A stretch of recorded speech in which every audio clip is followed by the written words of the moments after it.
Identity theft continues to be a growing problem in Canada. In fact, the Canadian Anti-Fraud Centre received more than 9,000 complaints of identity fraud in 2016, totaling more than $11 million in losses. Joining us this morning with some tips on how to protect ourselves is Kelly Keane. Thank you so much for being here this morning. Thanks for having me, Erin. So I think most people know what identity theft is. Yeah. Who does this affect? Does it matter on age? It could affect anyone, but a growing trend that when I was researching my last book, on identity theft, investment scams, fraud. It was a trend that was really happening in the U.S., and we didn't know if it was starting to come to Canada or not. And the first to say yes, it was the Edmonton Police Service, actually, in Canada. Mm-hmm. And the problem is those numbers that you quoted, they're scary big numbers. Yeah. But the Canadian Anti-Fraud Centre estimates that only 5% of Canadians report when they're a victim of any type of fraud. So it's way worse than we even It know. really is. I'm so happy that we're able to talk about it. And then when it comes to your kids, the thing about identity theft when kids are involved is it could take years, it could take decades until the children are actually adults applying for something to realize that it happened. And what my research also found was, unfortunately, the thieves were often, it was what was called a friendly fraud. It was someone that the family knew.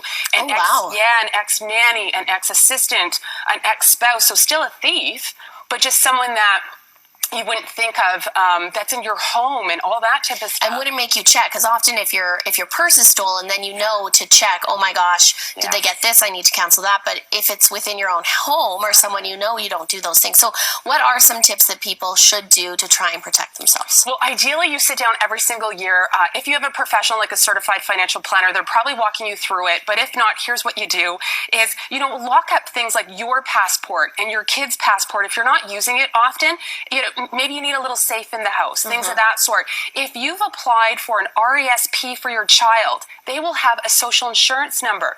You want to keep that protected. You want those documents protected. I hear right across Canada, this is the time of the year where kids are being enrolled for all types of stuff for the summer. I hear across Canada parents saying to me that their kid's soccer club was asking for their social insurance number. No, that is wrong. Don't give that information out. Exactly. This is a key component to your identity, to your child's identity. Protect that.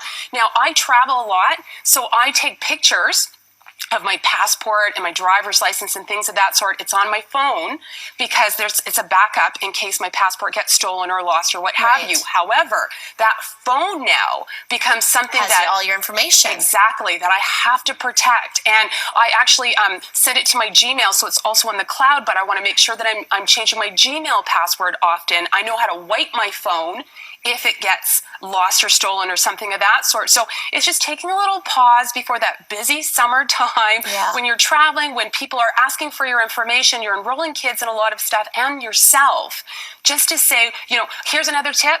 Get your wallet out right now, get your purse out right now at home, and see what's in there. Do not carry your SIN card. Don't carry your birth certificate. These are not things you need on a daily basis. And actually, back to the SIN again, such a key part of your identity that Service Canada doesn't even issue SIN cards anymore. Okay? Oh, wow. Exactly. Now, it's tax time, tax time is done, so a lot of people have notices of assessment coming in. Those all have your social insurance number on it. So you want to watch your mail. You want to see shred everything, exactly. And I know most people do not care, let's say, if a credit card bill has gone missing or something of that sort, but if mail is going missing, that could be a first sign that thieves are diverting mail to their address, because then they're going to start applying for things in your name or what have you. So it's just paying attention to your life. If in doubt, check your credit report. You can go to Equifax and TransUnion, and you can check your credit report.